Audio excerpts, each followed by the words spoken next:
Nation, grand que nous les soyons.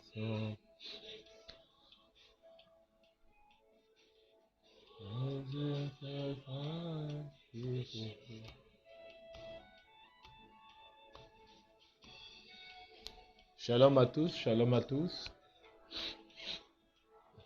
Bonsoir, bonsoir, bonsoir. Je sais que tout le monde est ici. Est-ce qu'on peut se connecter?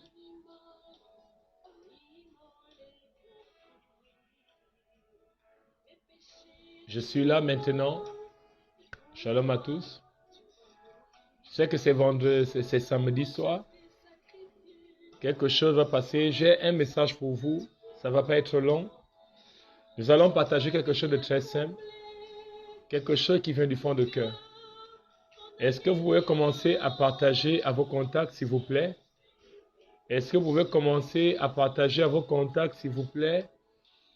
Partageons à vos contacts. Et donnez-moi des cœurs, des cœurs, des cœurs, des cœurs. Cela va permettre de protéger notre direct. OK? Donnez-moi des cœurs, des cœurs, des cœurs. Donnez-moi des cœurs. C'est très pratique. Donnez-moi des cœurs.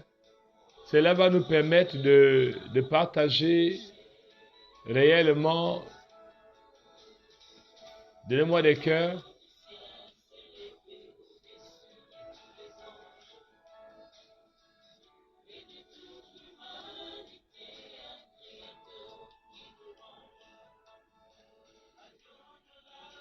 Donnez-moi des cœurs, s'il vous plaît. Donnez-moi des cœurs. Nous allons parler. Shalom à tous ceux qui se connectent déjà.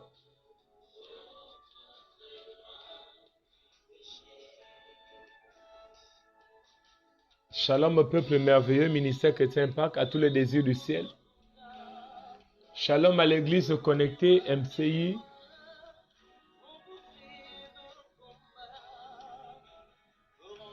Shalom au peuple merveilleux, l'église semence de vie.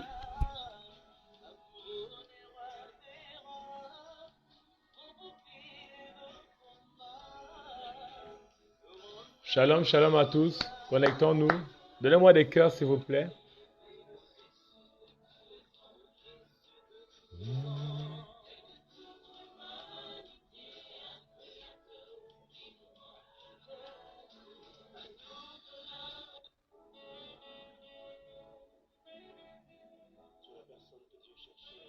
Je vais commencer, donc faites-moi signe, faites-moi signe. Je vais parler de quelque chose de très simple.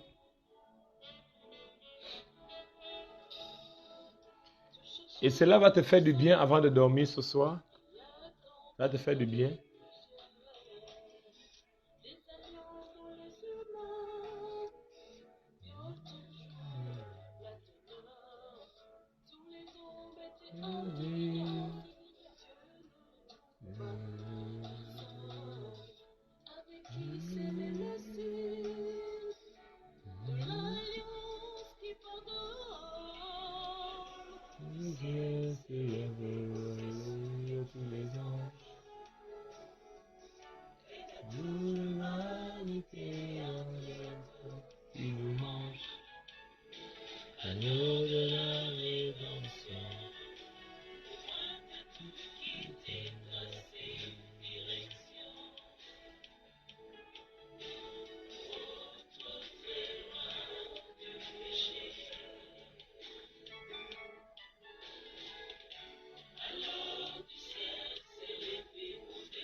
Partagez, partagez, partagez, partagez. Shalom, shalom, shalom.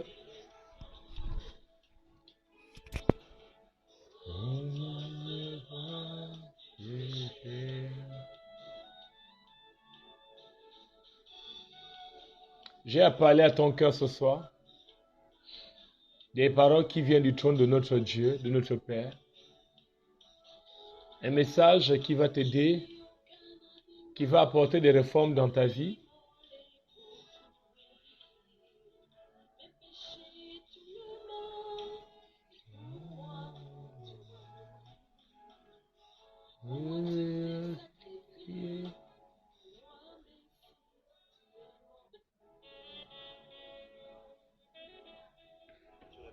Ok.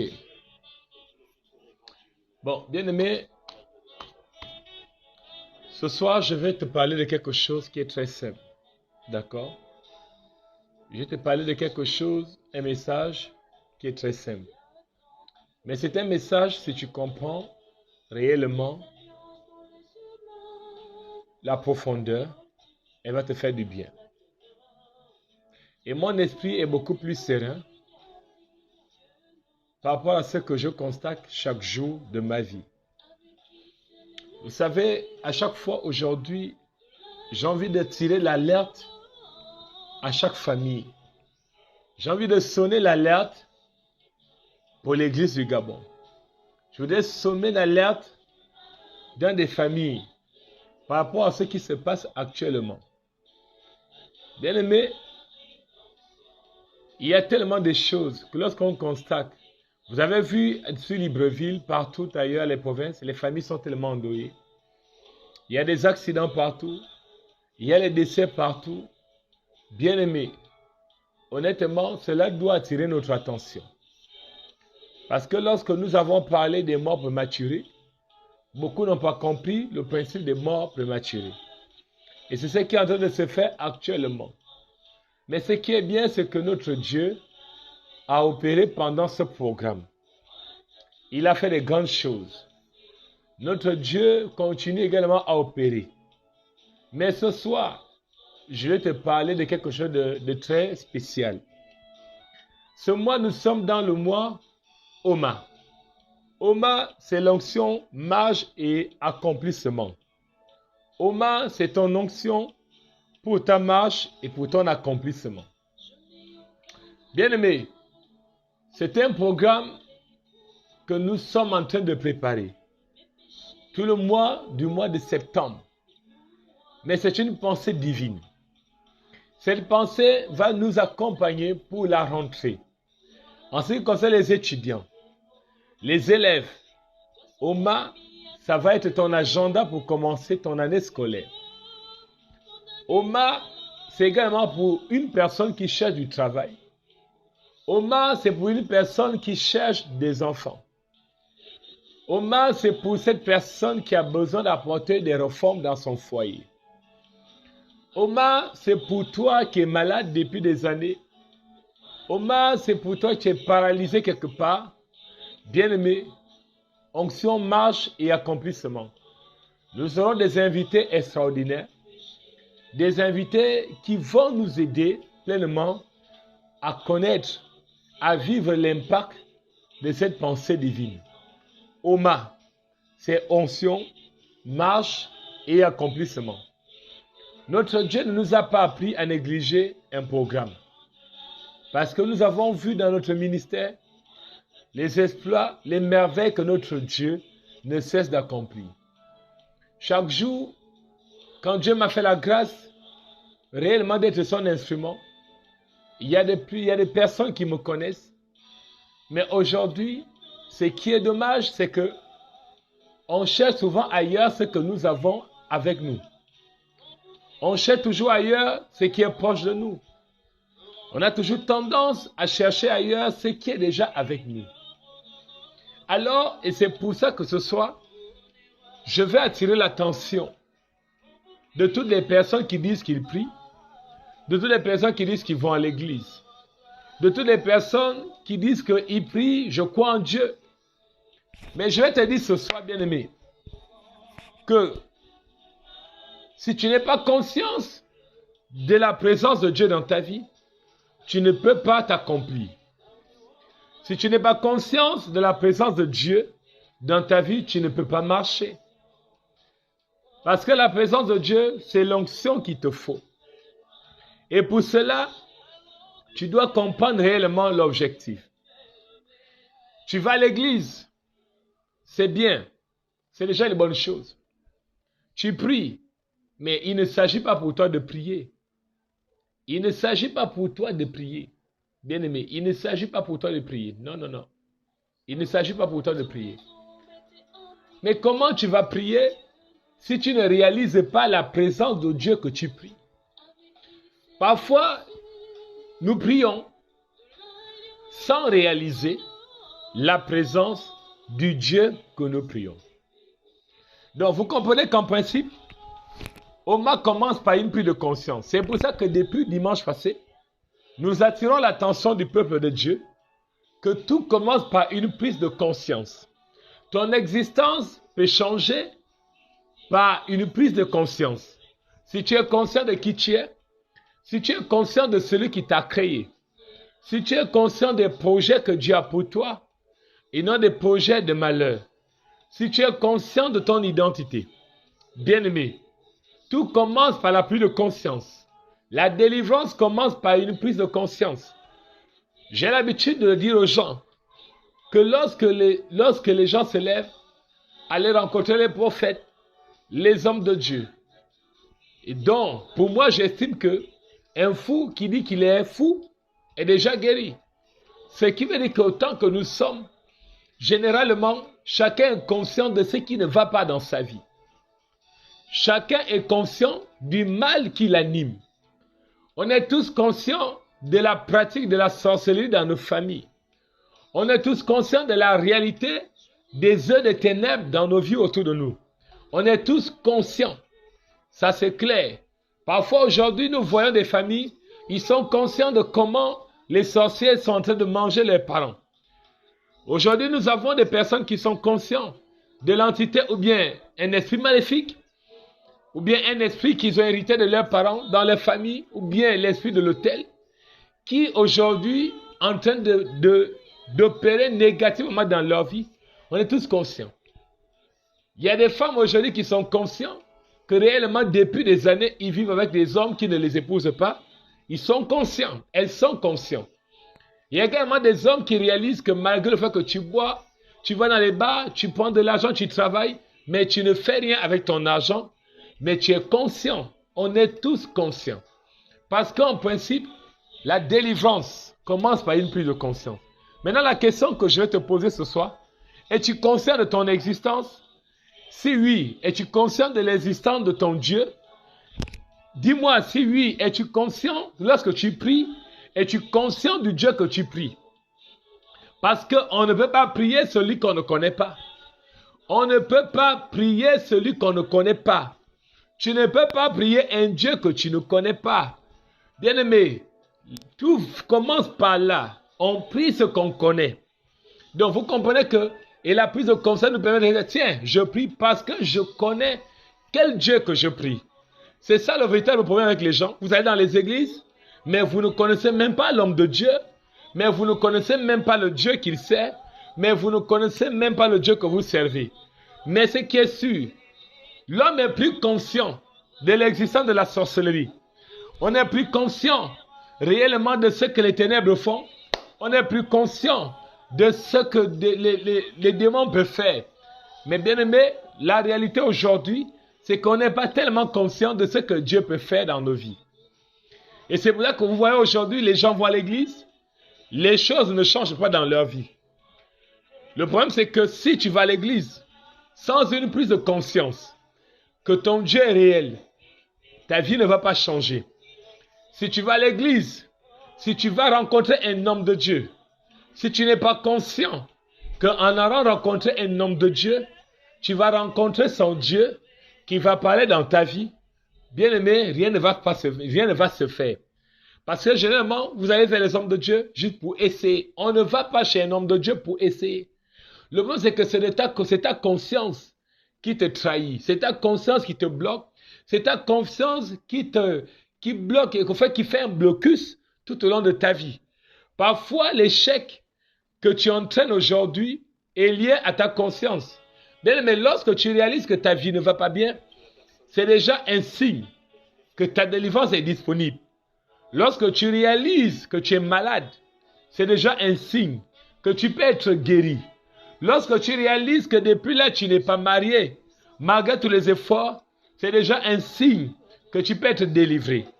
Si tu réalises que depuis des années, ta vie ne fonce pas, tu ne fais rien avec ton argent, tu ne fais rien avec ta vie, bien aimé, c'est déjà un signe que les choses peuvent changer.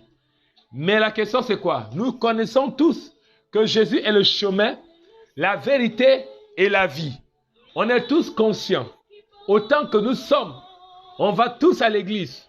On est tous conscients que Jésus est le chemin, la vérité et la vie. Mais cela ne t'empêche pas d'aller voir encore les gangas. Mais tu es très conscient. Cela ne t'empêche pas d'aller voir encore les marabouts. Alors que tu es très conscient. Bien-aimé, le problème ici, c'est que tant que nous n'avons pas une bonne prise de conscience de l'existence de notre Dieu, nous ne pourrons pas vivre la révélation ou la manifestation de ce Dieu.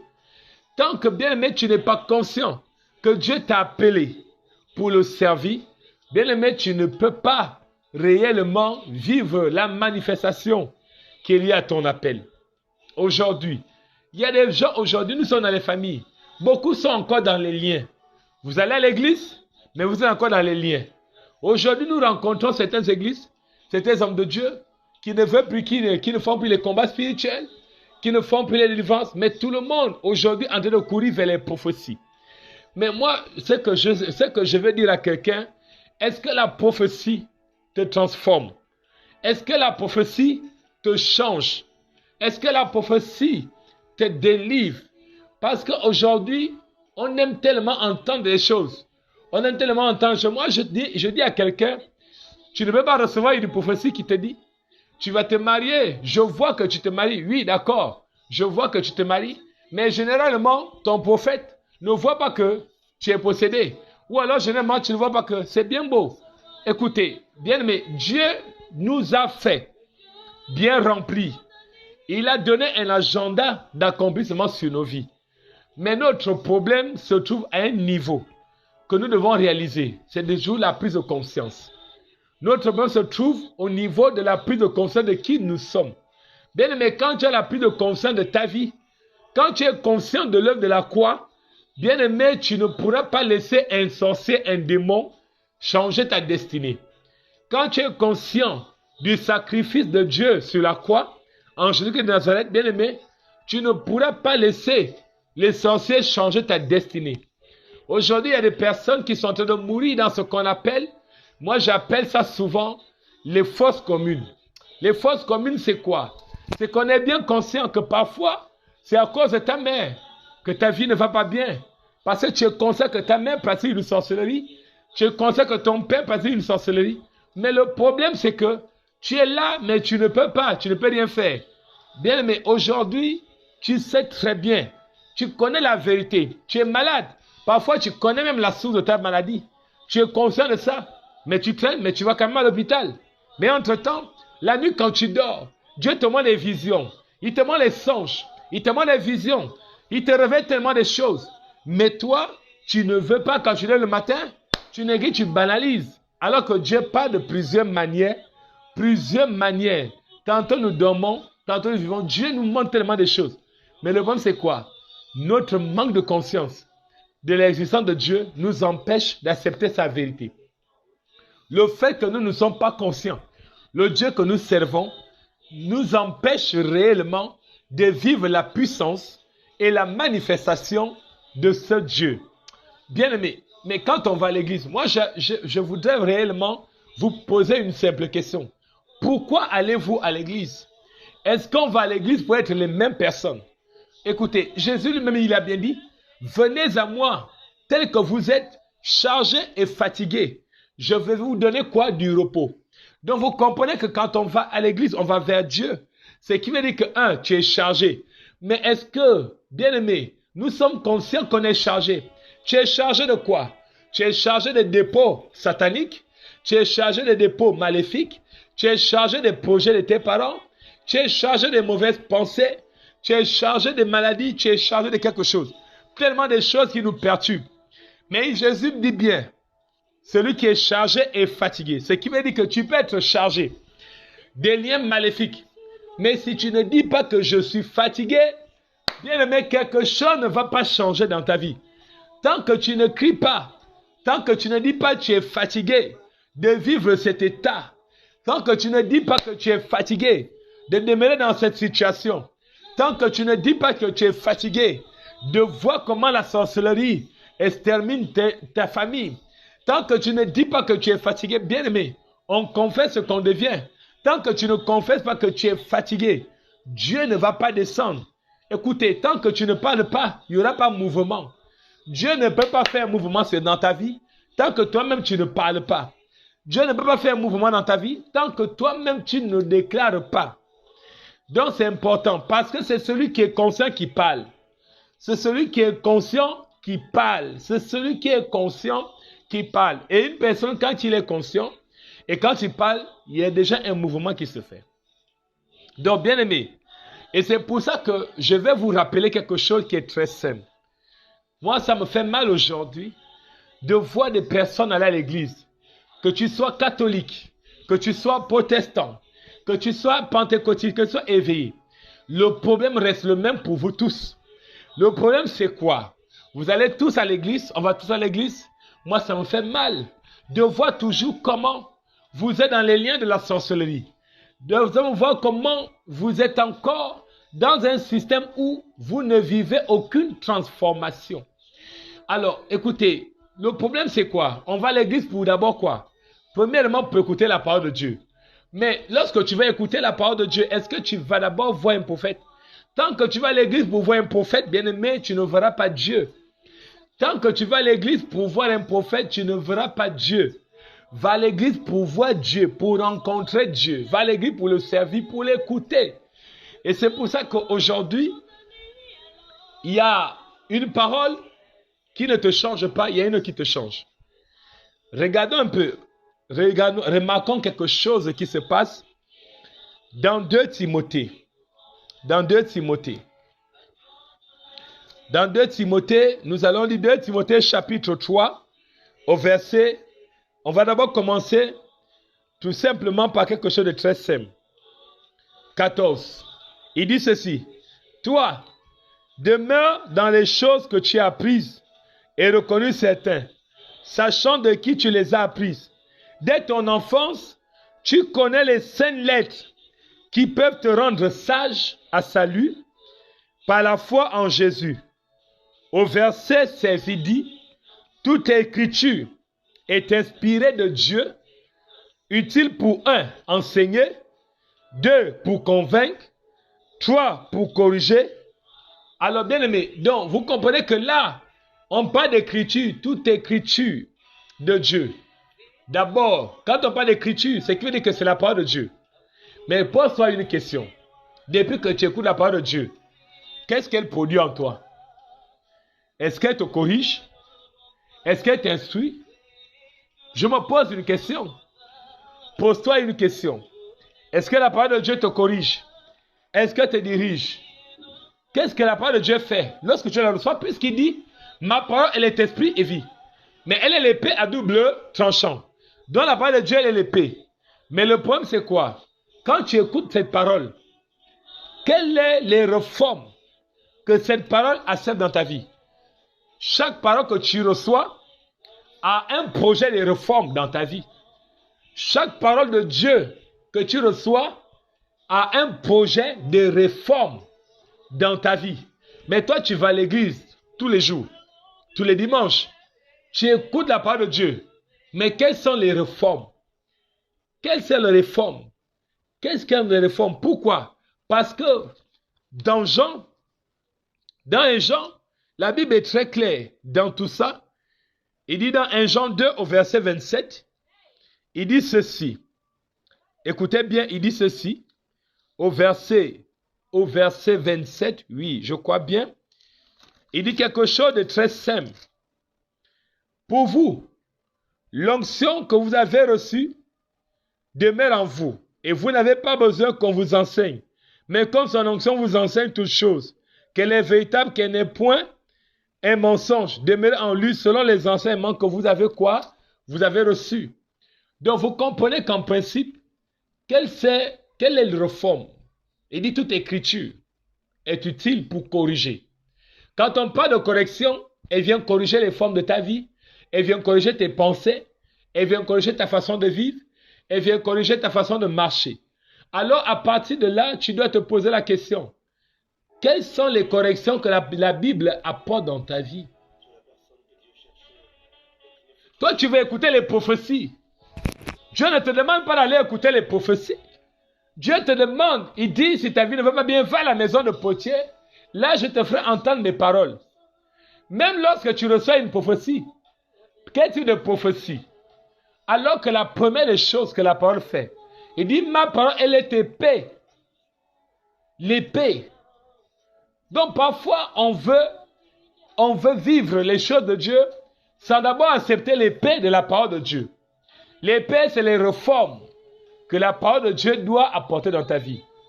D'où j'ai l'habitude d'expliquer aux gens que si la parole de Dieu est esprit et vie, ce qui veut dire qu'en principe, cette parole-là, il y a d'abord l'esprit, puisque cette parole est l'esprit.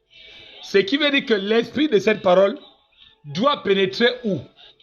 Si tu reçois la parole de Dieu, si tu l'acceptes dans ta vie, tu vas évidemment accepter les réformes, les corrections que la Bible, la parole de Dieu va apporter dans ta vie. Oui, parce qu'à chaque semence, Dieu donne un corps qui lui est agréable. Ce qui veut dire que toi qui vas à l'église, s'il te plaît, tu n'es plus que tu écoutes la Bible, tu écoutes la parole, mais tu demeures toujours dans l'hypocrisie, dans l'orgueil, dans la sorcellerie. Parfois, vous avez même les grands postes dans les églises. Je dis bien que ça soit catholique, que ça soit protestant, que ça soit éveillé. Vous avez des grands postes, mais vous allez remarquer une chose, qu'autant vous êtes à l'église, parfois, vous parlez même soi-disant en langue. Vous parlez la langue de l'esprit. Mais comment tu peux parler la langue de l'esprit alors que l'écriture qui est attachée à cet esprit n'a pas apporté des réformes dans ta vie? Bien-aimé, la Bible, la parole de Dieu, apporte des corrections. Elle est utile. Toute écriture de Dieu est utile pour corriger ton foyer, pour apporter des corrections dans ta vie, pour apporter des corrections dans tes projets, pour apporter des corrections dans ton travail, pour apporter des corrections dans tes études. Accepter les corrections que la Bible, elle est bonne pour instruire. Mais est-ce qu'on accepte l'instruction que la parole de Dieu nous apporte? Bien-aimé, c'est ce qui est dommage aujourd'hui. C'est là que vous voyez le problème de l'Église, c'est que l'Église est déjà très attachée à la prophétie. Il y a tellement de prophètes. Tellement de prophètes.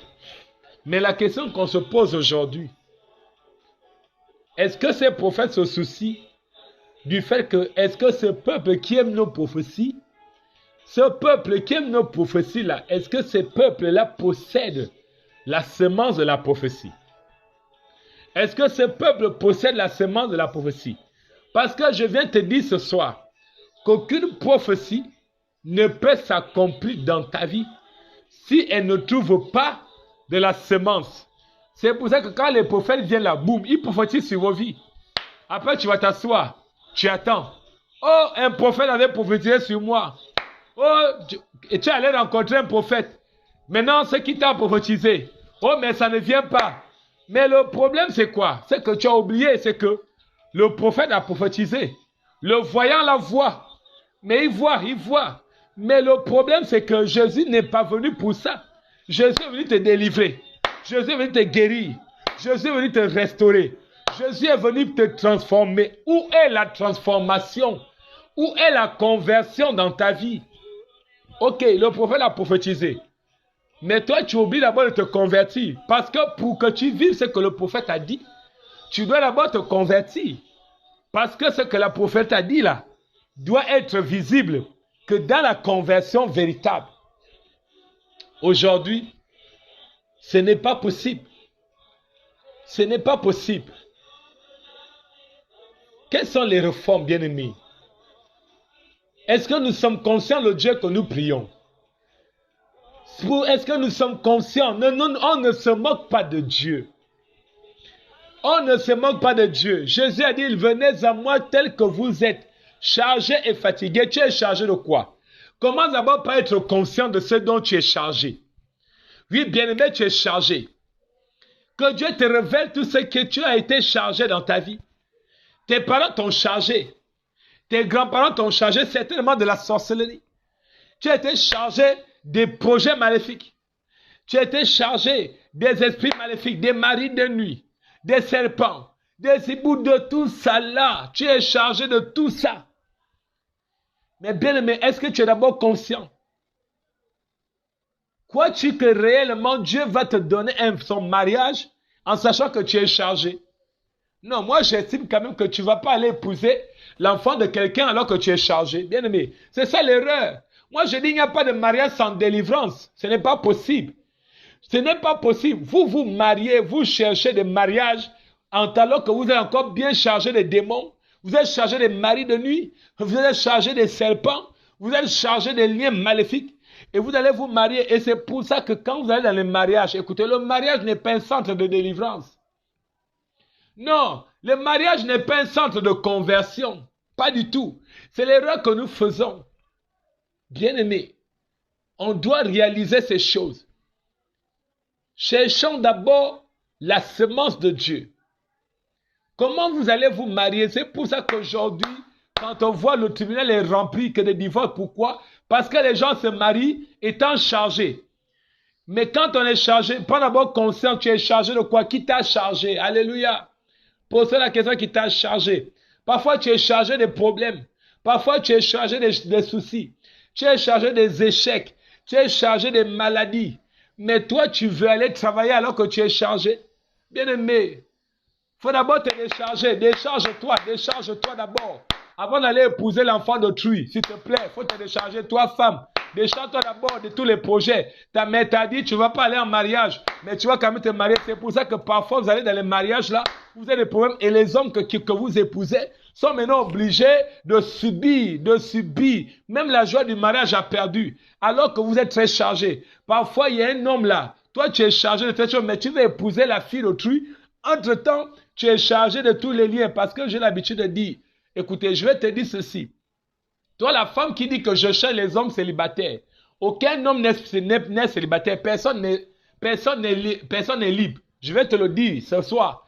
Personne n'est libre. Parce qu'il y a des personnes qui sont là. Personne n'est libre. Parce que si tu ne vois pas la femme qui est physique, bien aimé, tu vas voir la femme qui est esprit. La femme qui est spirituelle. Si tu ne vois pas un homme qui est physique, tu verras un homme qui est spirituel, que ce soit dans la vie de la femme, que ce soit dans la vie d'un homme. Donc vous comprenez qu'en principe, avant de chercher, oui, je vais aller, oh Seigneur, donne-moi le travail. Alors que tu es chargé des liens de non-accomplissement, alors que tu es chargé de beaucoup de choses. Non, il dit, venez à moi tel que vous êtes, chargé et fatigué, je vais vous donner du repos. Mais pour qu'on te donne du repos, il faut d'abord que toi-même tu dises que tu es fatigué. Parce que tant que tu ne dis pas que tu es fatigué, Jésus ne te donnerait pas du repos. On donne du repos à celui qui dit je vais me reposer. On donne du repos à celui qui dit je suis fatigué. On décharge celui qui dit je suis fatigué de porter les fardeaux. Et c'est pour ça que Jésus a dit portez mon joug, il est doux et léger. Parce qu'il y a des parents qui vous ont donné les jougs de la sorcellerie. Aujourd'hui on a mis, je viens te dire ceci. Aujourd'hui, il y a des parents qui t'ont apporté des jougs. Il y a dans la sorcellerie, c'est sur toi qu'on a planté la sorcellerie. Ça, c'est un joug. C'est sur toi qu'on a dit, tu ne vas pas te marier. Tu vas garder le village. Ça, c'est un joug. Donc, on t'a dit, non, tu es ma richesse, tu es ma prospérité. Ça, c'est un joug. Alors, bien aimé, il y a tellement de jougs qu'on vous a collés et qui vous chargent tellement dans ta vie. Et ça pèse dans vos vies. Mais bien aimé, alors que Dieu, Jésus lui-même, il dit, portez mon joug, il est doux et léger. Doux et léger. Donc, ce qui veut dire qu'en principe, dans la dimension de l'élévation, tu dois être élevé. Celui qui doit s'envoler ne doit pas peser. Donc, tu comprends qu'en principe, si tu veux prendre l'envol dans la présence de Dieu, tu dois d'abord être déchargé. Déchargé de quoi? Déchargé de quoi? Des pensées. Écoute, il y a des pensées familiales qui vont te charger. Parfois, vous voulez vivre avec Dieu avec les pensées de la famille. Vous voulez vivre avec Dieu avec les pensées du monde. Vous voulez vivre avec Dieu avec le style de vie du monde. Non. Bien-aimé, comment tu veux dire que j'accepte Jésus dans ta vie alors que tu n'acceptes pas les réformes que Jésus veut apporter? Si tu acceptes Jésus, accepte aussi les réformes qu'il va apporter. Parce que Jésus vient dans ta vie pour apporter les réformes. Il te trouve malade, la réforme qu'il apporte, c'est ta guérison. Il te trouve possédé, la réforme que Jésus apporte, c'est de te déposséder pour te libérer des liens qui t'embêtaient. Acceptez d'abord les réformes. Avant le mariage, accepte d'abord les réformes. C'est les réformes qui vont te permettre de vivre, même pour le travail, bien aimé. Avant de chercher le travail, cherche d'abord, pose-toi d'abord la question. Qu'est-ce qui est chargé en toi? Quels sont des liens qui te combattent? Quelles sont des choses? Vous portez tellement des jougs qui vous pèsent aujourd'hui. Il y a des gens qui marchent avec des jougs. Les chrétiens, vous allez encore à l'église, charger des choses, charger des choses, charger des jougs, charger tellement des esprits de famille, charger des serpents, charger des hiboux, charger des sirènes, charger de tout cela, charger des liens, charger des échecs. Et à partir de là, vous voulez vivre la splendeur de la parole de Dieu. Je dis, ce n'est pas possible. Notre exercice quotidien doit être celle-là où nous pouvons dire, Seigneur, avant de me bénir, nettoie-moi d'abord. Parce que si Dieu te bénit, mais si à l'intérieur, dans les profondeurs, bien aimé, tu es sale, cela ne peut pas être possible. C'est pour ça qu'il dit, toute écriture est utile pour corriger. Donc, ce qui veut dire, les écritures spirituelles, ce qu'on a écrit sur toi, Jésus vient apporter une correction. Si ton père a dit que tu es, si quelqu'un a dit, oui, parfois à un moment donné, quand tu vas au monde, le grand-père te dit, non, tu es ma petite femme. Alléluia. Et c'est pour ça que tu te vois tout simplement en train de faire. Je parle d'un homme, tu es là, tu fais des rêves où tu es en train de coucher avec des hommes, ce qu'on appelle les maris de nuit. En principe, on les appelle les incubes et les cupides. Donc, vous comprenez qu'en principe, ce qui veut dire que toute écriture est inspirée. De Dieu est inspirée. Donc, qui a d'abord écrit sur ta vie? Il faut faire très attention lorsqu'on nous parle d'écriture. Qui a écrit dans ta vie? Qui a écrit sur ta vie? Pose-toi la question. Qu'est-ce qu'on a écrit? Donc, ce qui veut dire que quand tu vas devant Dieu, alors demande d'abord à Dieu de porter des corrections à ce qui est écrit. Parce que, écoutez, Pilate avait écrit quelque chose sur Jésus. Il a dit, voici le roi des Juifs. Et lorsque les pharisiens, là, ils vont lui poser la question, mais Pilate, pourquoi tu as écrit ça? Pilate a dit, ce qui est écrit est écrit. Donc vous comprenez que, quelle écriture, qu'est-ce qui a été écrit sur toi?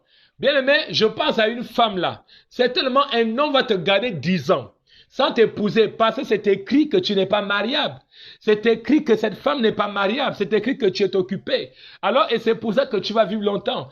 Écoute, la façon dont les gens vont te traiter, ça va dépendre de ce qui est écrit sur toi. Mais la question, c'est de savoir quelle écriture que tu portes. Il y a les écritures familiales, il y a les écritures. Il est écrit que, bon, chez toi, tu vas toujours perdre tes enfants. Il est écrit que dans votre famille, il faut les décès des mâles. Il est écrit. Donc, vous comprenez que c'est pour ça que lorsque tu vas à l'église, la première des choses dont tu as besoin, c'est d'abord d'accepter l'écriture. L'écriture, c'est quoi? C'est la parole écrite avant le logos. Donc, ce qui veut dire qu'en principe, la parole écrite. Donc, on dit toute écriture est utile pour apporter. Toute écriture est inspirée de Dieu, utile pour enseigner, pour t'enseigner quoi? L'enseignement est une lumière. Donc, à partir, c'est pour ça que nous pouvons dire que ta parole est une lampe à mes pieds, une lumière sur mes sentiers. Alors, donc, à partir de bien-aimé, tout commence par la parole. Tout commence par la parole. Ce qui veut dire qu'en principe, on doit faire des efforts dans tout ce que nous faisons. La parole, tout commence par la parole. La parole, c'est la parole qui est chargée. La parole est esprit et vie. Donc, vous comprenez qu'en principe, dans tout ce que nous faisons, si on ne réalise pas le maximum de tout ce que nous faisons, bien aimé, on ne va pas y arriver. Tout commence par la parole. Tout commence par la parole. Et si tu veux vivre l'esprit de Dieu, tu dois d'abord accepter sa parole. Tant que tu n'acceptes pas la parole, tu ne verras pas l'esprit de Dieu. L'onction que tu veux là, vous pensez que l'onction de Dieu vient comme ça là, un matin, boum. Non, l'onction de Dieu se révèle beaucoup plus dans la parole. Parce que Dieu a donné une méthode. Dieu a donné un style de vie. Donc, bien aimé, c'est des choses qu'on doit réaliser pleinement. Donc, vraiment, je viens réveiller quelqu'un ce soir encore plus afin que tu prennes conscience réellement. Parce que notre Dieu est une réalité. C'est pour ça que la plupart des personnes, vous êtes malades. Mais vous êtes malade, vous allez à l'église, vous êtes malade, mais vous allez vous courir dans les hôpitaux, acheter les médicaments. Mais en fait, moi, c'est quelque chose que je ne comprends pas. Si on est conscient que mon Dieu guérit, il s'appelle El Rafa. Adonai et Shaddai. À quel moment nous allons prendre conscience que notre Dieu fait ça? Même le palais, Dieu soigne. Donc vous comprenez que ce qui nous embête au quotidien de notre vie, c'est parce que nous avons un problème de prise de conscience du Dieu que nous prions, du Dieu que nous servons. Et aujourd'hui, c'est pour ça que nous avons l'impression d'avoir un Dieu inactif, alors que ce Dieu, il est réel. Ce Dieu parle. Il parle tellement, mais aujourd'hui, on préfère vivre beaucoup plus l'impact de la sorcellerie, l'impact des formations, l'impact des liens maléfiques. Mais jusqu'à quand? Jusqu'à quand, bien-aimés? Jusqu'à quand? Aujourd'hui, ce sont des chrétiens, c'est même ceux qui vont à l'église, qui deviennent des boumangrins. Des boumangrins, aujourd'hui, les sorciers se nourrissent même dans les églises. Parce que tout simplement, aujourd'hui, on se rend compte qu'en principe, les gens qui vont à l'église, on ne sait même pas pourquoi on va à l'église. Même quand on prie, si tu n'as pas la conscience de l'existence. C'est pour ça que Dieu souvent nous dit que celui qui vient à moi doit croire que j'existe. Et que je suis le rémunérateur de celui qui donne. Tu dois croire que Dieu existe. Donc quand tu pries, tu dois avoir une prise de conscience. Es-tu conscient de l'existence de ton Dieu? Toi qui pries là. Es-tu vraiment conscient de l'existence de ton Dieu? Quand tu vois un serpent, si tu es conscient que Dieu est avec toi, ce serpent, tu vas le couper la tête au nom de Jésus. Écoute, je ne sais pas quelle difficulté qu'il y a dans ta vie. Là où il y a une difficulté, là où il y a le problème, le blocage, si tu es conscient de celui qui est avec toi, bien-aimé, tu n'auras pas de problème dans ta vie. Tout commence par la prise de conscience. Si tu n'es pas conscient de Dieu qui est avec toi, tu ne peux pas opérer dans la puissance. Donc je viens dire à quelqu'un ce soir que quand tu vas dormir, si tu n'as pas la conscience que tu as un Dieu qui dort avec toi, alors tu vas te réveiller avec autre chose. C'est la conscience qui nous embête. C'est vraiment la conscience qui nous embête. Et c'est pour ça que je vais te dire, Oma, c'est ton programme. Je t'invite pleinement, je t'invitons dans ce programme, la conférence internationale d'impact. Oma, c'est ton partage. Cette conférence commence du 27 septembre au 3 octobre. Nous allons vivre des moments extraordinaires. L'onction qu'il te faut. Mais tu dois prendre conscience que Dieu t'a oint. Dieu t'a oint. Parce qu'on va à l'église. Mais combien de personnes se rassurent d'être oint? Toi qui vas à l'église là, es-tu conscient que Dieu t'a oint? Parce que si tu es oint, bien-aimé, je ne sais pas qu'est-ce que la sorcellerie va faire sur quelqu'un qui est oint. Je ne sais pas qu'est-ce que les fissures nocturnes vont faire sur quelqu'un qui est oint. Il dit, la Bible dit que vous allez boire les breuvages mortels et ne vous feront aucun mal. Écoute, c'est quelqu'un qui est oint qui marche sur les serpents. C'est celui qui est oint qui marche sur les puissants des ténèbres. C'est celui qui est oint qui marche sur les échecs. Bien aimé, et pour cela, il y a quelque chose que tu dois comprendre. C'est la conscience que tu es oint de l'Esprit de Dieu qui va te permettre d'opérer dans la puissance, qui va te permettre de marcher avec puissance, qui va te permettre d'accomplir des grandes choses dans ta vie. Il n'y a pas d'accomplissement sans conscience de l'existence de ton Dieu, de ton Créateur. Réveille ta conscience de l'existence de ton Dieu et ta vie va changer. Bien-aimé, ta vie va changer. Je dis à une femme que c'est possible, mais lève-toi. C'est possible. Lève-toi. Va à l'église. Fais parler. Pour parler, il faut être conscient. Pour chasser un démon, tu dois être conscient. Pour parler, pour dire à cette montagne, lève, quitte-la, pars, déplace-toi, tu dois être conscient. Parce que la foi, c'est d'abord une prise de conscience. Tu ne peux pas dire que tu as la foi alors que tu n'es pas conscient de ce que ta foi est capable de faire. David était devant Goliath. Mais David a fait tomber Goliath parce que David était conscient que le Dieu qui était avec lui était capable de faire tomber Goliath, peu importe les situations. Bien-aimés, quelles sont les situations? Pourquoi vous allez demeurer dans les mêmes situations que vous allez à l'église? Pourquoi vous allez demeurer? Et c'est pour ça que j'ai l'habitude de dire que non, le royaume de Dieu est une démonstration de force et de puissance. Dieu ne nous a pas donné un esprit de timidité. Il nous a donné un esprit de force et de puissance d'amour. Mais toi, tu es timide. Tu es timide. Tu es timide dans tout ce que tu dois faire. Tu es timide dans tes choix. Tu es timide dans tes décisions. Bien aimé, mais aucun sorcier n'est pas timide. Vous allez remarquer une chose, les sorciers ne sont pas timides. Parce que lui, quand il veut t'envoyer son fusil nocturne là, le gars il est chaud, il n'est pas timide. Mais toi tu es timide. Toi tu es timide. Toi tu es toujours fait. Non, ce n'est pas possible. Ce n'est pas possible. Moi, ça me fait mal de toujours voir comment ce sont les enfants de Dieu, vous êtes toujours poursuivis. Ça fait 10 ans que tu es toujours poursuivi par la sorcellerie. Bien aimé. À un moment donné, tu dois t'arrêter. Arrête-toi un peu. Si tu es conscient de ton Dieu, tu t'arrêtes et tu dis à la soeur, hey, stop. Arrête de me poursuivre, toi là. C'est comme ça. Quand tu es conscient de Dieu, je dis, écoute, maladie, s'il te plaît, tu t'arrêtes. Parce que je sais que celui qui est en moi est plus grand. Lui-même, il a dit, celui qui est en vous est plus grand que celui qui est dans le monde. Qui est dans le monde? Qui est dans le monde? S'il te dit que toi qui vas à l'église, ton Dieu te dit, celui qui est en toi est plus puissant que celui qui est dans le monde. À partir de là, c'est quoi? Quand le monde t'environne, écoute, réveille ta conscience que celui qui est en toi. Maintenant, le problème, c'est quoi? Je comprends aussi, d'un côté, le problème, c'est que vous allez à l'église. Vous n'êtes pas comme ça parce que à l'intérieur, là, il y a encore le serpent. C'est pour ça que on fait face à un phénomène qui est beaucoup plus incroyable en ce moment. Je vois beaucoup de personnes aujourd'hui qui sont dans les liens de famille. Il y a des parents aujourd'hui qui ont pris de la sorcellerie, ils ont planté dans leurs enfants. Et aujourd'hui, ils combattent les églises de réveil. Ils empêchent même des enfants d'aller dans les églises de réveil. Et même aujourd'hui, qu'est-ce qui se passe? Et ces enfants-là, ils sont aujourd'hui sacrifiés déjà à d'avance. Mais bien aimés, lorsque ta mère te dit, oh, ne va pas à l'église, elle est déjà suspecte. Moi, je dis, un parent qui t'empêche d'aller prier, d'aller à l'église, est déjà suspect. Ça, c'est clair. Parce que, écoutez, j'ai l'habitude de dire aux gens, ma grand-mère m'a poussé à l'église parce qu'elle n'avait rien à cacher. Mon grand-père m'a poussé à l'église parce qu'il n'avait rien à cacher. Ma mère m'a poussé à l'église parce qu'elle n'avait rien à cacher. Mais toi, ta mère qui combat. Et puis vous allez voir aujourd'hui, il y a des sorciers là. Aujourd'hui, ce sont eux qui choisissent les églises. Mais il y a les églises qui les dérangent. Quand tu vois quelqu'un dire non, moi je n'aime pas l'église là-haut. Non, non, moi je n'aime pas l'église là. Tu es déjà suspect.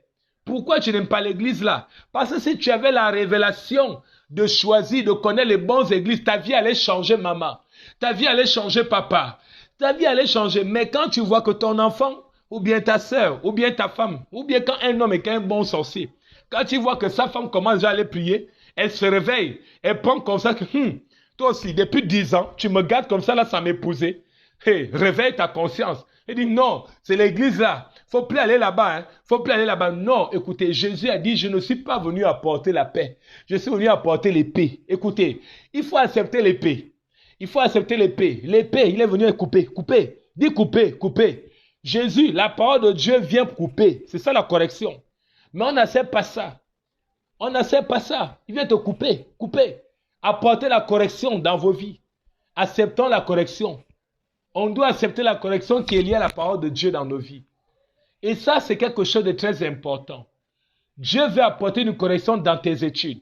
Dieu veut apporter une correction dans ton travail. Dieu veut apporter une correction dans ta destinée. Laissez la parole de Dieu apporter la correction dans vos vies, dans vos familles. Parce que vous avez des familles où c'est rempli de sorcellerie. Il y a des associations maléfiques. Il y a des tontines mystiques. Mais laisse-moi te dire que lorsque Jésus t'arrive, il vient apporter les corrections dans tout ça. Dans tout ça. Et pourtant, la vérité, elle est en face de nous. On est conscient. Je vais dire à quelqu'un qu'il ne faut pas avoir peur. Il ne faut pas avoir peur. Si tu es conscient que l'état où tu vis là, Dieu t'a appelé. Bien-aimé, lève-toi. Tu es conscient. C'est la conscience qui libère. Écoutez, j'ai l'habitude de dire aux gens que Dieu, au-delà de la conscience, as-tu une raison de vivre? La raison fait vivre. D'où j'ai l'habitude de dire aux gens, tu as raison de mourir, comme tu as raison de vivre. Alors, si tu as raison de rester dans les liens de ta famille, ça c'est ton affaire. Parce que ce que je sais, même Dieu, dans tout ce qu'il a fait, Dieu avait besoin d'une raison. Quand Dieu a constaté que la terre était informe et vide, et Dieu avait une raison. Et en fait, c'est ça, c'est pour ça que Dieu a rempli la terre. Parce qu'il avait raison. Il a trouvé une raison de remplir la terre.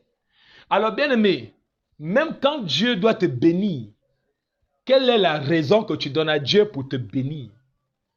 Quelle est la raison que tu donnes à Dieu pour te guérir? Quelle est la raison que tu donnes à Dieu pour te délivrer? Dieu va te délivrer pourquoi? Dis-moi un peu. Dieu va te bénir pour quelle raison? Dis-moi, pour quelle raison? Même Moïse a dit à Pharaon, libère mon peuple pour qu'ils aient me servir dans le désert. Donc quand Dieu te guérit, c'est pour le servir. Quand Dieu te bénit, c'est pour le servir. Quand Dieu te libère, c'est pour le servir. Tout ce que Dieu te fait, c'est pour le servir. Lui. Si tu ne comprends pas ça, dis-moi un peu. Quelle raison? Quelle raison? La raison fait vivre. La raison fait vivre. La raison fait vivre. Donc, bien-aimé, je viens encore t'inviter. Je vais encore te réveiller. Je vais sonner l'alerte dans des familles. Je vais sonner l'alerte. Est-ce que vous ne voyez pas le ciel qui est ouvert sur ce pays? Je vais donner l'alerte. Les choses sont en train de se faire dans ce pays. Est-ce que vous ne voyez pas comment Dieu est en mouvement? Dieu, le mouvement de Dieu est dans ce pays. Mais si toi, tu es encore dans les quêtes des choses qui ne tiennent pas, bien-aimé, ça ne sert à rien. La prophétie s'arrête. Mais il y a quelque chose qui ne s'arrête pas. C'est la parole. C'est pour ça que ma parole demeure éternellement. Tout c'est la parole. Puisque la foi vient de ce qu'on entend. La foi vient de ce qu'on entend. La foi vient de ce qu'on entend. Tout c'est la parole. Tout est dedans. Bien-aimé. Moïse a dit, Pharaon, libère mon peuple pour qu'ils aient me servir dans le désert. Le premier lieu de service de Dieu, c'est dans le désert. C'est pour ça que j'ai l'habitude de dire aux gens que, ok, quand quelqu'un dit, non, tu es mon serviteur, je t'appelle pour me servir. La plupart des personnes veulent servir Dieu dans les pizzas, dans les grandes vies, dans les grandes choses. Mais laissez-moi vous dire, le premier lieu où on sert Dieu, c'est dans le désert. Parce que c'est dans le désert que l'esprit de puissance, c'est dans le désert que l'onction se révèle. J'ai l'habitude de dire aux gens, c'est dans le désert. Lisez Luc chapitre 4. Vous allez comprendre que c'est dans l'onction, c'est dans le même Jésus lui-même, il est passé aux airs, poussé par l'esprit, il est passé au désert. C'est dans le désert que l'esprit, et dans le désert, là-bas, dans le désert là, c'est le combat de la parole, ce n'est pas le combat de l'esprit, ce n'est pas la prophétie. Jésus, quand Jésus était dans le désert, Jésus n'était pas dans la prophétie quand il parlait avec Satan. Non, Jésus était dans la parole. Il est écrit. Satan dit il est écrit. Lui aussi il dit il est écrit.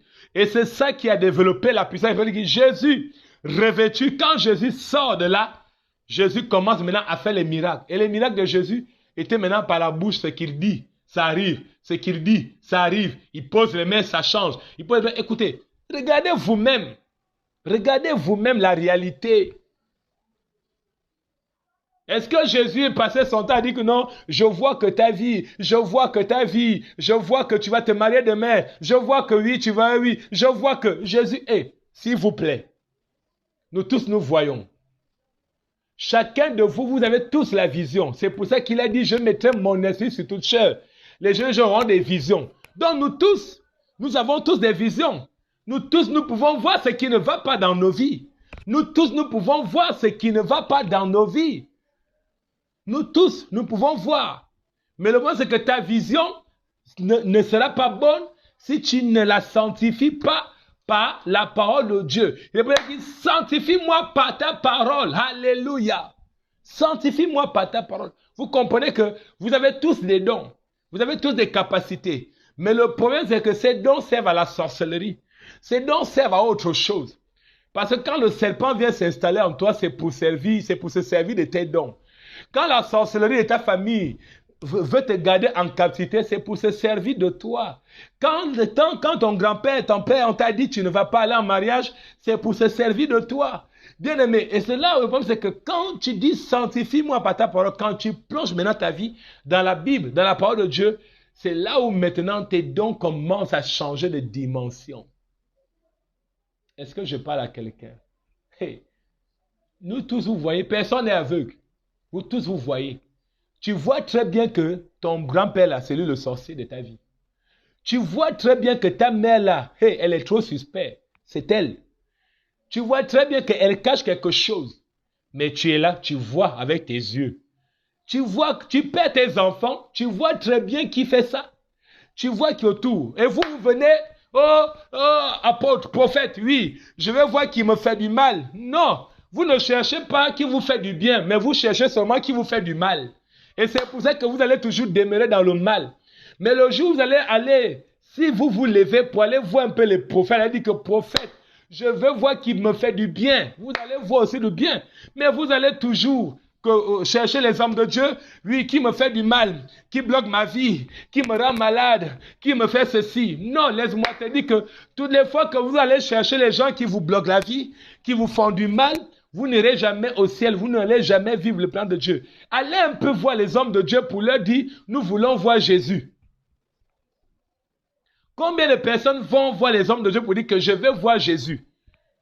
Parce que je vois trop les échecs, je vois trop les maladies, je vois trop les sorciers. Mais cette fois-ci, je vais voir Jésus. Homme de Dieu, s'il te plaît, aide-moi à voir Jésus. Il est temps de changer.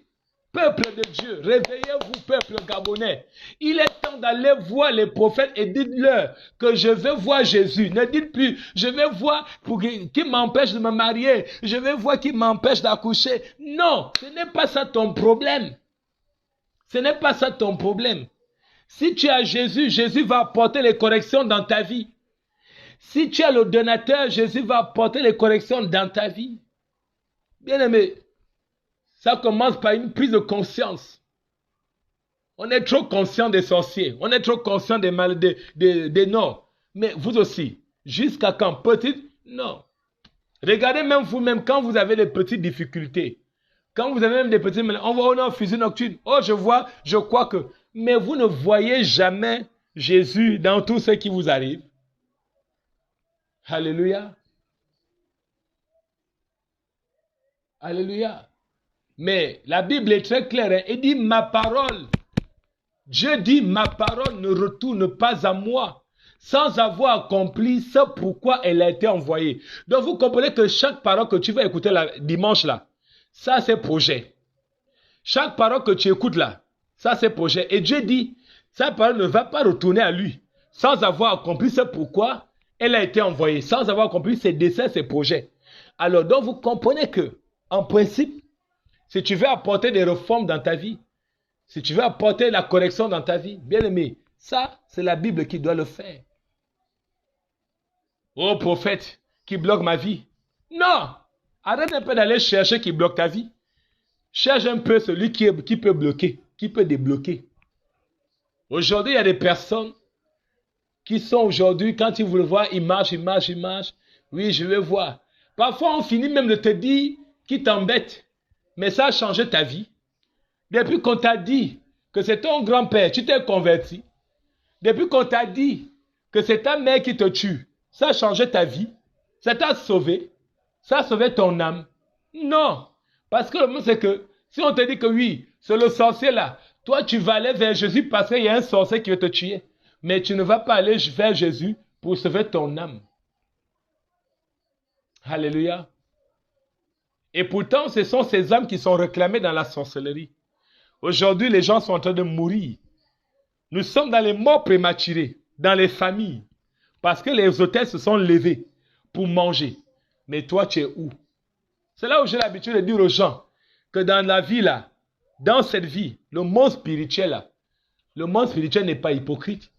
C'est le monde physique qui est hypocrite, mais le monde spirituel est vrai. Dans le monde spirituel, la spiritualité est très carrée, charismatique.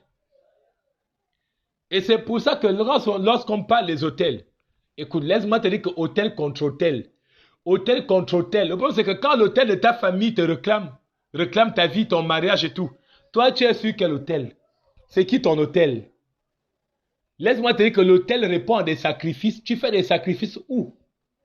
C'est là où, en fait, c'est là où c'est là où le peuple que vous êtes, vous n'arrivez pas à comprendre.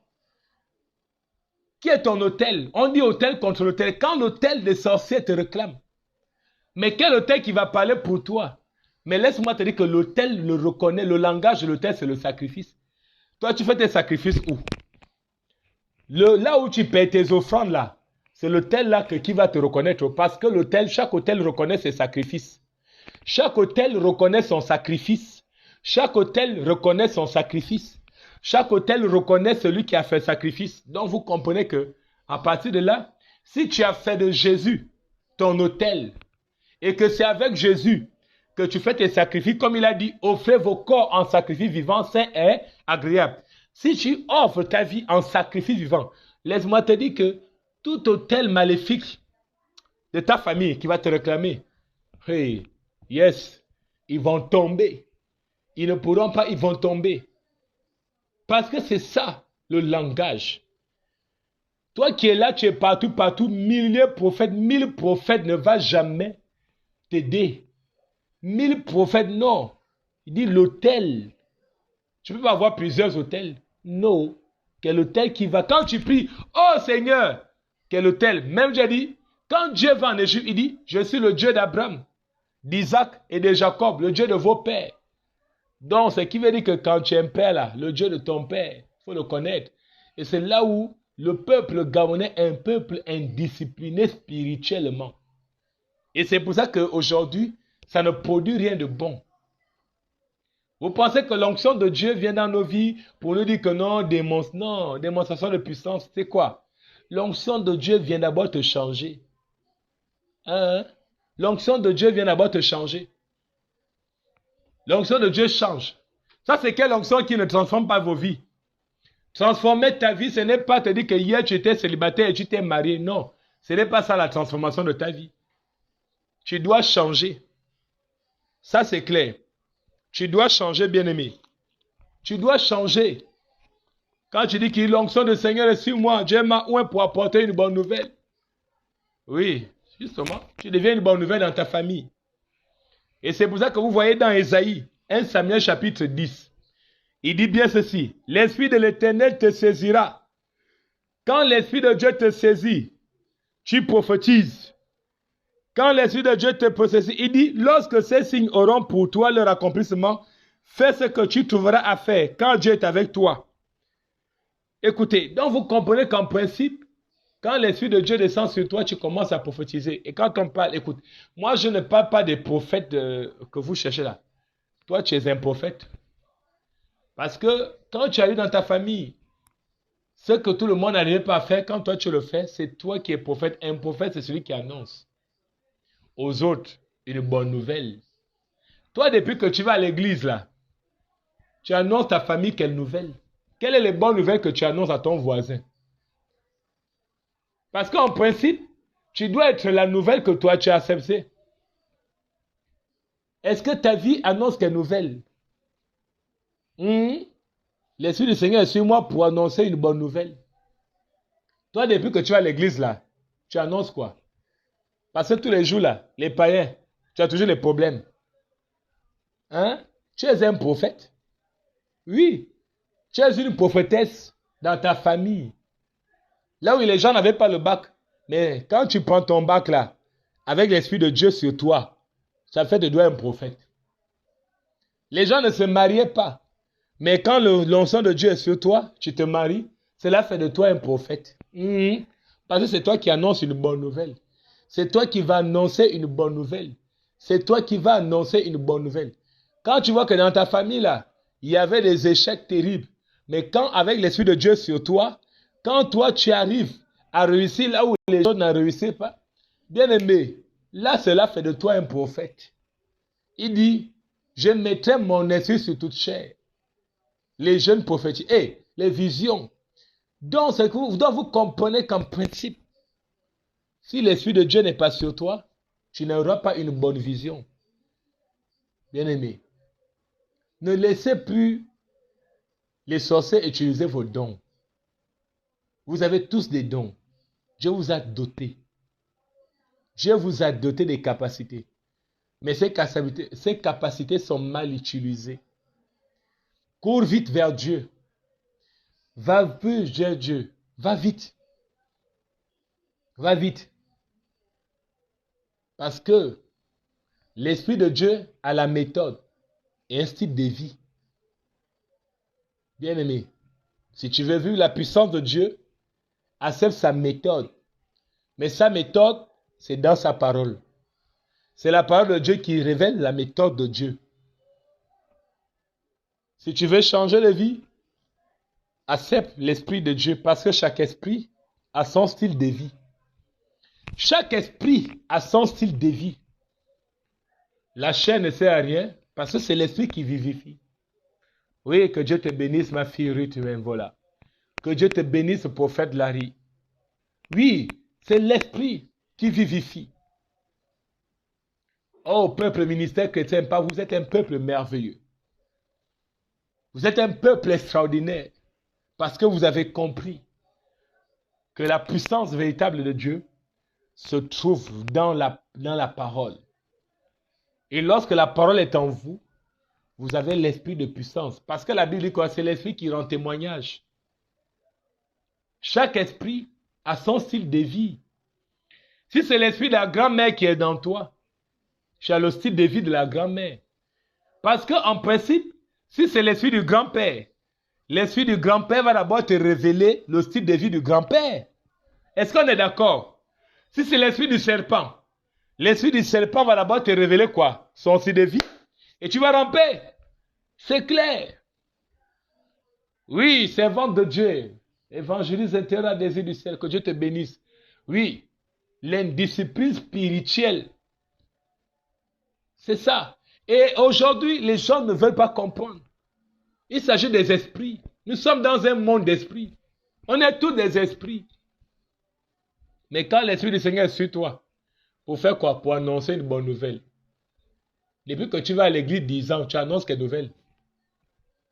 Toujours les pleurs, toujours les larmes, toujours les échecs, toujours les maladies. Tu vas à l'église, oh je suis malade, oh je pleure, oh tout ça là, ça c'est les nouvelles que tu annonces.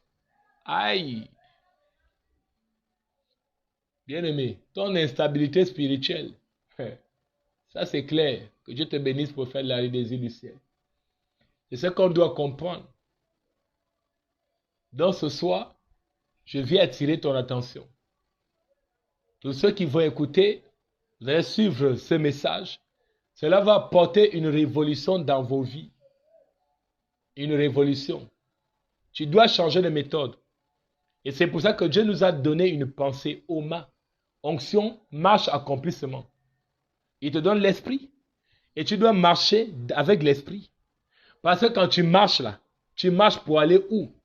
Tu marches pourquoi? Tu ne peux pas marcher sans la prise de conscience de celui qui marche avec toi.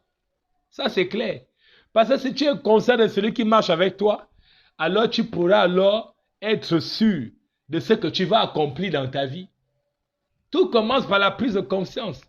Si je suis conscient que mon Dieu s'appelle El Rafa, hey my God, je marche dans la délivrance, dans la guérison. Ça c'est clair. Et c'est pour ça que la maladie s'enfuit. Quand il descend, oui tout s'arrête. Il y a transfert entre ciel et terre. Le Saint-Esprit est là. Le Saint-Esprit est là. Le Saint-Esprit est là. Le Saint-Esprit est là. Les maladies s'enfuient. Les aveugles voient. Les paralytiques sautent de joie. Les stériles enfants, même les sourds entendent par sa puissance. Oh bien-aimé, oui, le Saint-Esprit ne vient pas te faire grrr. Parce qu'aujourd'hui, on est déjà habitué, oui. Je pouvais dire à mes fils que, écoutez, on ne sent pas l'onction, on vit l'onction. Alléluia. Parce qu'aujourd'hui, beaucoup sont dans les églises. J'ai senti, on ne sent pas le Saint-Esprit. On vit le Saint-Esprit. Alléluia. On ne sent pas l'onction de Dieu. On vit l'onction de Dieu. L'onction de Dieu est une réalité. C'est une prise de conscience. Aujourd'hui, on est dans l'église. On en a dans l'onction de la chair de poule. Non, ce n'est pas ça. Quand l'onction vient, tu dois être changé. C'est pour ça qu'il a dit, puisque tu descends avant moi à Gilgal, voici je descendrai vers toi pour offrir des holocaustes et des sacrifices d'action de grâce. Tu attendras 7 jours jusqu'à ce que j'arrive auprès de toi et que je te dise ce que tu dois faire. Dès que Saül lui tournait le dos pour se séparer de Samuel, Dieu lui donna un autre cœur, Et tous ces signes s'accomplissent. Donc vous comprenez que quand le Saint-Esprit descend, il te donne un cœur. Qu'est-ce qui a changé? Toi, tu as toujours le même cœur là. Et le cœur rancunier, le même cœur. Aïe! Oh my God! Ça. Et tu as le Saint-Esprit. C'est là où j'ai l'habitude de dire que toi j'ai le Saint-Esprit là. Là, c'est bien écrit dans 1 Samuel chapitre 10. L'Esprit d'Éternel l'a saisi. Et quand l'Esprit d'Éternel a saisi le serviteur de Dieu, bien aimé, il a commencé à prophétiser. Quand le Saint-Esprit l'a saisi, il lui a donné quoi? Un nouveau cœur. Mais toi, quand le Saint-Esprit te saisit, qu'est-ce qui change? Oh, tu as déjà vu le Saint-Esprit descendre vite? Qu'est-ce qui change? Toujours dans l'orgueil, toujours dans la jalousie, toujours dans les querelles, toujours dans les médisances, toujours dans les rapporteuses, toujours dans les congossas. Aïe! Ça c'est quel esprit? Ça c'est quel esprit? Ça c'est quel esprit? Non, ça ce n'est pas Omar. Ça c'est quel esprit là? Non, ça ce n'est pas possible. Et il dit encore, lorsqu'il arrivait à Kibaya, voici une troupe de prophètes vint à sa rencontre. Et là la Bible dit, l'Esprit de Dieu le saisit encore. Alléluia. L'Esprit de Dieu le saisit encore. Il prophétisa encore au milieu d'eux. Toi, depuis que l'Esprit de Dieu est sur toi, tu fais quoi? Quand tu prophétises quoi? Alors que ta vie en Christ est une prophétie pour ta famille. Aïe. Oh my God. Est-ce que quelqu'un peut le dire? Que ma vie en Christ est une prophétie dans ma famille. Je viens le déclarer ce soir. Ta vie en Christ est une prophétie dans ta famille. Ta vie en Christ est une prophétie dans ton milieu de travail. Ta vie en Christ est une prophétie dans ton milieu là où tu apprends. Ta vie en Christ est une prophétie. Fais de ta vie une prophétie de Dieu bien-aimé. Oh, my God. Il dit au verset 11, tous ceux qu'il avait connus auparavant, vit qu'il prophétisait avec les prophètes. Et l'on se disait l'un l'autre dans le peuple, qu'est-il arrivé au fils de Kis? Qu'est-il arrivé au fils de Ngema? Qu'est-il arrivé au fils de Ningon? Qu'est-il arrivé au fils de Mbumba? Qu'est-il arrivé aussi de Makaya? C'est ce que le monde doit se poser la question. Quand l'Esprit de Dieu descend sur toi, tu commences à prophétiser. Et là, le monde va se poser la question, qu'est-ce qui t'est arrivé? Alléluia. Ta vie en Christ est une prophétie dans ta famille. Ta vie en Christ est une prophétie là où tu vis. Ta vie en Christ est une prophétie dans ton quartier, dans ton village, dans ton pays. Peuple de Dieu, nos vies sont appelées à être des prophéties. C'est ce que la Bible dit. C'est ce que la Bible dit dans 1 Samuel chapitre 10 là. C'est ce que la Bible dit. Hey! Bien-aimé, c'est ce que l'Esprit fait. Quand le Saint-Esprit te saisit, tu deviens une prophétie. C'est ça la mission. Maintenant, ta vie prophétise quoi? Tu deviens une écriture divine. Tu deviens un message. C'est pour ça qu'il dit, je fais de mes serviteurs les vents, les messagers. Donc, Dieu fait de toi un message. Quand tu acceptes Dieu, quand tu es avec Dieu, n'oublie pas que Dieu fait de toi un message. Parce que ton mariage là, c'est un message. Ta guérison là, c'est un message. Hier, tu étais au chômage, Dieu te donne un travail. C'est un message. Bien-aimé, ta vie en Christ est un message de Dieu dans ta famille. Donc, c'est ça que tu dois comprendre. Mais regardez comment on se comporte quand Dieu nous bénit.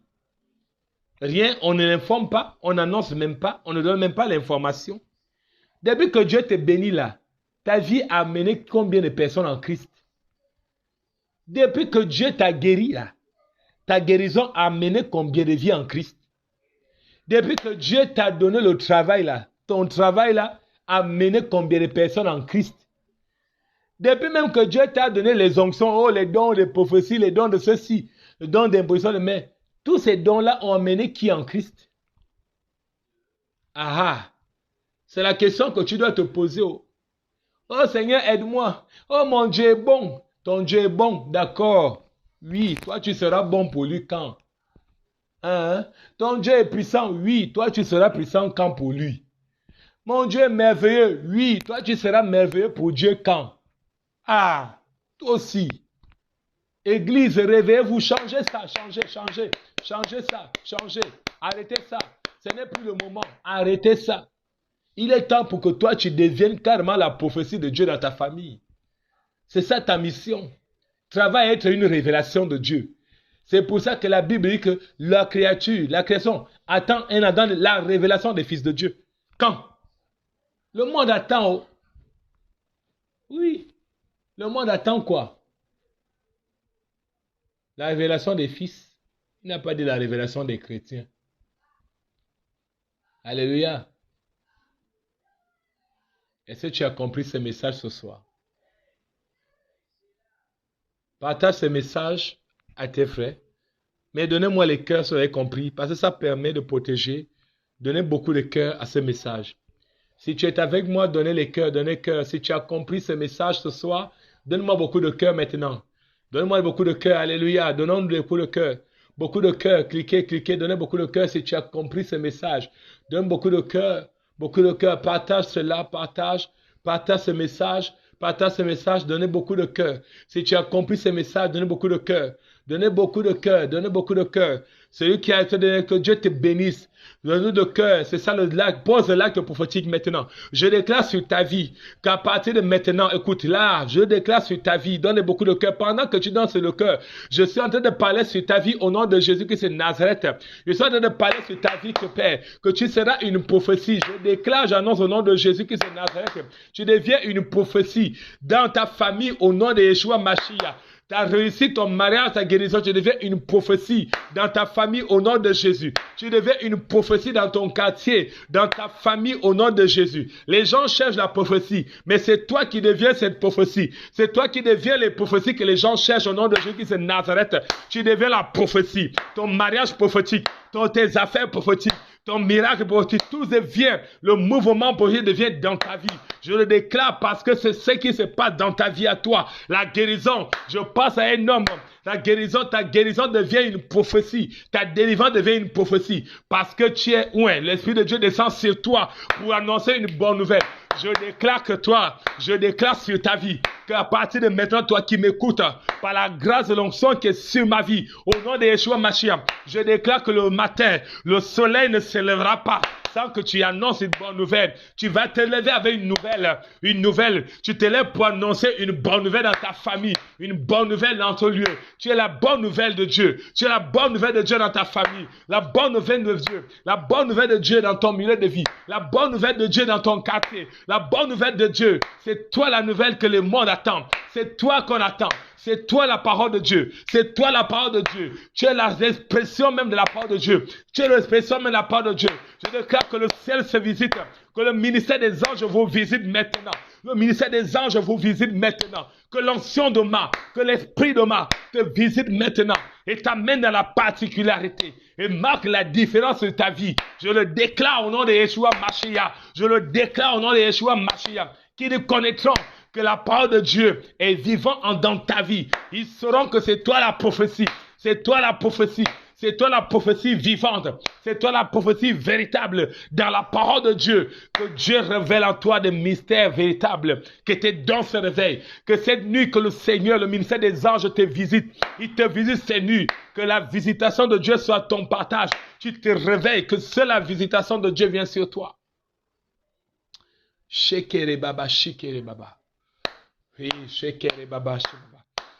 Tous ces cœurs, ce sont les cœurs de Dieu qui viennent vers vous.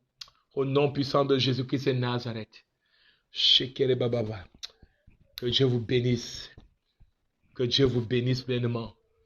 Que Dieu vous bénisse pleinement. Que l'Esprit de Dieu vous visite. Et que la bénédiction de Shabbat soit sur votre vie. Que la bénédiction de Shabbat soit sur votre vie. Que la bénédiction de Shabbat soit sur votre vie. Que le Saint-Esprit rende témoignage de ce moment. De ce partage de puissance. De ce partage apostolique et prophétique sur ta vie. L'Esprit du Seigneur est sur toi. Pour faire de toi une prophétie dans ta famille. Rebaka shikere baba. Yes, Rebaka shikere baba. J'ai un déclare. Je parle à toi, l'oreilla, je déclare sur ta vie que ta vie sera jamais une prophétie. Je déclare qu'un mouvement prophétique va arriver. Un mouvement prophétique, une prophétie. Je vois un grand mariage sur ta vie.